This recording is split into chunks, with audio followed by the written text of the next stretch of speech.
MSME productivity and how, business owners can leverage technology and also emerging technologies into their businesses. And I have my guest on standby. He is Professor Chukwuemeka Ifegwu. He is a digital economist. Thank you, Doctor, for coming on Business Daily. Thank you very much. Before we even go to, how we can leverage technology, I would like for us to start off by talking about the digital transformation importance, specifically on how, digital transformation is important, not just for businesses now, but for almost every aspect of a livelihood now. And let's just touch on that briefly before we go on to how businesses can infuse technology moving forward. Okay. Thank you very much. Basically, it boils to content creation. You are there in front of everybody. Right now, over 7 billion.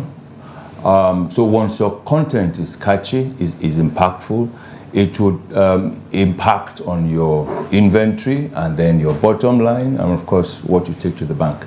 So basically, it's just content creation. Basically, just content creation, basically. Well said, Doctor. But let's go on a short break. When we return, conversation continues. My guest, Dr. Chukwuemeka Ifegwu, is still on standby, so do stay.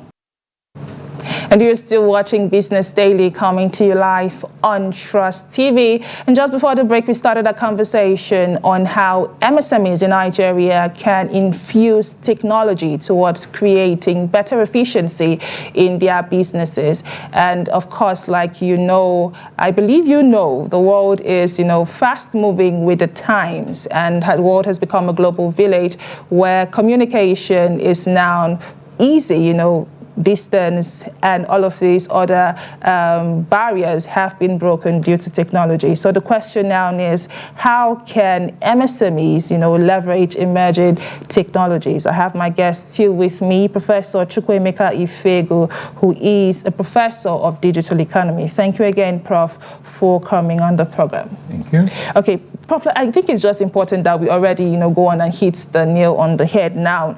So talking about the key technologies that can enhance business growth, I would like for us to touch on these technologies one after the other. That is the ones that have the ability to impact businesses. So which ones would you recommend at this point? Okay. Well, before we go talk about technology, maybe we'll talk about skills. Okay, skills. Because they are all together. Largely, content creation is what generates demand. Sales law says that if you put out supply there, it will create its own demand. However, in digital economy, once your content pushes a lot of traction in that space, it generates its own demand. That's why I say a lot of people are interested in having strong presence on social media, because once people like what you're offering and they place an order and what they get is what they saw, they make referrals. So if you concentrate on content creation, you will ultimately boycott, traditional media, TV, radio, adverts. Once you're good, and then secondly, another skill, once you're also good in interacting with your customers or clients, as the case may be, prompt to do it, always available. You see a lot of people crowd around your services or your products, and of course you have a fat bank account. Okay, let us talk about specific areas that we have seen businesses, not just in Nigeria but globally, start to embrace. Speaking about AI, artificial intelligence, when we were going through the comments we got on social media, someone actually made reference to that, the area of automation. I am quite aware that right now there are some businesses that don't even have humans as customer care representatives. This just goes on and on as to areas that AI can be introduced. But let's hear from you. What are some of the practical examples that SMEs can, introduce AI into running the day-to-day, or into the running of their day-to-day business? It's no more a luxury right now. It's a necessity. Because when you come to managing your customer traffic, it's cost effective. I don't want to use the word cheaper. It's cost effective to deploy AI. Because not only would AI attend to them, it will also give you a report at the end of the day, almost real time. Not almost real time, real time.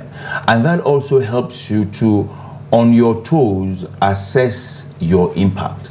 Because once you can fine-tune the link between content, customer interaction, inventory, okay, inventory, because that inventory, your inventory has direct impact on wherever you're getting your goods from, or you're manufacturing them, or some suppliers are getting them to you.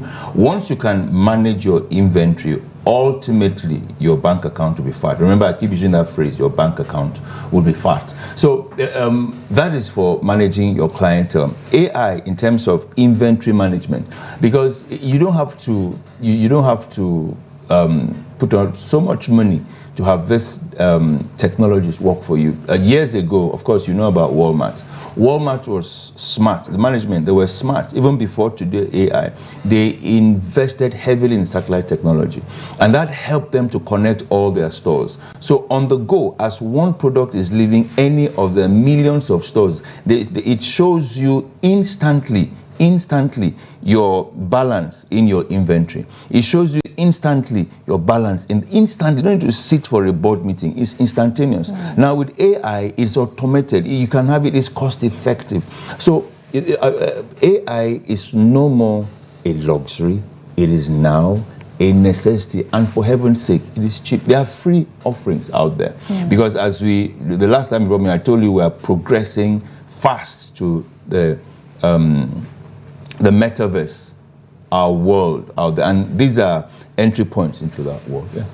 Well, Prof, from all you've said, one thing that most people have, re-echoed over time is the fact that you have your business, or you're able to infuse all of these emerging technologies into your business, makes you vulnerable to threats in the area of, cybersecurity threats. Do you agree with that? And if that is the truth, what are some essential, cybersecurity measures that you would recommend SMEs, implement towards avoiding such threats? Okay, let's come to the known. Of course, in your house, there is a fork, knife, and spoon. Now, those are needed for you to enjoy your meal, but they could be weaponized. What I'm trying to say is that there is no technology that cannot be weaponized. And most times, sorry to say this, is always the criminal elements that take advantage of this new or exciting inventions, because it helps them, of course, perpetrate their criminality. Now, the fact that you have a strong, effective, just like you have effective demand, you should have effective social media presence. Because once your presence is effective, in the sense that you're able to convert exposure to profit, not revenue, to profit. You're able to convert exposure to profit. Definitely, there will be others who would want to look your way for criminal intent. Number one, guard your access points, your passwords. Number two, ensure every day you update your software. Every day. Number two, as you're transacting with clients, also know that it is possible that certain, aspects, certain persons are studying you. It comes with the play. Because as far as they are concerned, they want a piece of that pie. So the thing is that once you get on them, once you subscribe, once you have a company giving you everything, the backbone for your presence in social media, in the cyber world, make sure you update every day. Make sure you guard your point. Because right now, as I'm sitting with you, I can't walk into your house anyhow. I'll have to knock. Someone has to interrogate me. And then if you want to see me, it's yes or no. Now, it's just that when we get onto the social media, we begin to fantasize with, oh, there's a demon out there. There is not. It's just the way we live on earth. So once you're there, guard your gates, guard your access points, update daily. Because whether I like it or not, certain persons are studying you. The same way you run a factory, you have a shop, somebody is looking at your shop to know how to compromise the key, the padlock, or simply to compromise your guards. But talking about a physical store, for instance, we know we don't change our key and locks every day. So I would want to understand why you talked about updating your software on a daily basis. Yeah. Why should that be the case? Yeah, the thing is, okay, I was talking with my uncle just this morning, and on WhatsApp, his WhatsApp is always down and out. And I was like, Uncle, what happened? He said, my WhatsApp got out of date. I said, do you always receive a prompt to update it? He said, yes. But you see all those things. I said, Uncle, that's a problem. You're on WhatsApp. Update your WhatsApp at least weekly. But once you receive a prompt, update. Else, it will be out of date and you'll be blocked. It's simple. Now, when it comes to this world, there are things you have to imbibe. Updating. You have to imbibe it. You may not have the luxury of updating on a daily basis, but you have to make sure that you are in touch to update all the time, whenever it's available. You cannot drive your car without fueling it. You cannot drive your car without warming it. You cannot drive your car without checking the brakes. The same thing in this world, this new and exciting world. There are certain things you need to do. Update. Stop now. Okay. So now let's talk to issues around, government support. Because on one hand, we have, conversations around embracing technology. But on the other hand, this cannot be possible if we don't have, the basis, the foundation rights, talking about internet penetration, all of this.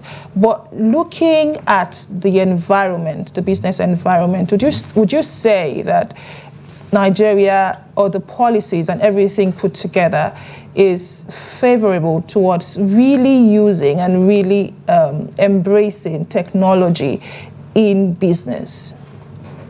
Let me excite you. Before Ukraine went to war, I've been to Ukraine. Okay, just a year before the war. And like I said, when I travel out, the first thing I do is I visit cyber cafes, universities, the youth. Okay. Now, the last time I told about Rwandan experience. Okay. Now, the truth is, in Nigeria, we have the most favorable environment to thrive in the cyber world. And when I lecture in my classes, I open their eyes to the fact that in America, you're looking at nationals that dominate the medical industry. Top on the list in America is Nigerians, followed by Asians. Go to UK, top on the list is Asians, followed by America. Now, we are those on the ground running. When you come to the cyber world, when you come to the tech world, Nigerians are proliferating. And the truth is that when it comes to activity, engaging, combined with the criminal activities, we're on top of the food chain. You see, in this world, in basic economics, market structure, you talk about forms of competition, monopoly, oligopoly, etc. But I am excited with what digital economy is bringing. You have competition, you have cooperation, you have co-opetition. Yeah, that's what you have between Netflix and this other streaming, Netflix and I've forgotten. Netflix and this other streaming platform. I've forgotten. So you cooperate and you compete. You cooperate and you compete. And one thing about digital economy, in terms of studying the market structure, in other words, we're talking about entry, restricting exit, no, here, once you come out first and you deploy first, there are certain advantages you have in the digital world as compared to the traditional world. Now, what role has government got to play? Let's just be who they are right now. Because what has given us this miracle, I concluded a paper yesterday. I'm going to present somewhere in the East, Imo State specifically, this month. And I made them understand that, you see, the miracle of our GSM, miracle in quote, of our GSM, stunned even the British. Of course. Yeah, they colonized this economy. But you see, the fact that zero government presence, unlike your British Telecom. Like, don't compare with British Telecom, because British Telecom is providing connection, backbone connection in the villages. Nigerian Telecom should be to. Come on, our own climb has its own unique characteristics, can we thrive? Private sector, only zero government presence except regulation and of course taxation here and there. But private sector rolled out the backbone, rolled out everything we need, and they are spreading. And hey, good news to those in the villages, they are coming 100%. So as it is, right, as we speak today, I think today is the 21st of May, right? Today is 21st of May, right? Yes. Yes. Now, as we speak today, Nigeria's environment, digital environment, is the best because you have less restriction, and that's where innovation thrives. So let nobody tell you that, oh, well, most of our youths are into criminology, criminal activities. Oh yeah, that is needed also to develop the market. We are developing. So as we restrict the ability to criminalize, to weaponize the good things, we're also inadvertently creating a safer space to work, digital space. But you talked about, the disadvantages now that have been spoken about, but saying that is also to ensure that the economy, or that area rather, I'm not sure how you put it now, but talking about the youth weaponizing the bad weaponizing actors. The goodies of the digital world. Yes, and that is expected to help the sector grow. Okay, I should explain that? Yes, please explain. Okay, it looks like a bomb, so I better clear before I'm misquoted out there. Now, you see, in life, naturally, if you look at the sociology of life, the psychology of life, in my case, the economics of life, because basically we are studying human behavior, but look using economic lenses. But if you bring in sociology, psychology, complete pot, you realize that sometimes, in fact, most times, is the criminal elements that are ferociously out there exploiting innovations, new things. But they are a necessary evil, because it's like you are an expert in security. You're an expert in cybersecurity. You don't rest on your oars, because the more those guys are advancing in their causing harm, the more you are improving on securing systems, the more also you are also creating safer spaces to work. Let me tell you something. We have the internet, we also have the dark web. No matter what you do, you cannot extinguish the dark web, because even CIA, all these agencies, they also use the dark web to carry out certain activities they don't want the world to know. So the truth is, you need them, but restrict them. It's a game. The more you restrict them, the more you inadvertently, automatically improve the space for all to work safely. You can't just shut them down. Wherever they are, round them up. Sometimes employ some of them. Oh yes, empower them. They would also open your eyes to certain niches in the market that you can create wealth for Nigerians. Well said, Doctor. Well said. But you talked about, Nigeria's tech space, thriving due to lesser restrictions compared to other parts of the world. But one question that crossed my mind is there enough collaboration now between, you talked about the private sector, but are we seeing enough collaboration between the government and the private sector? And in what areas should this collaboration be moving forward?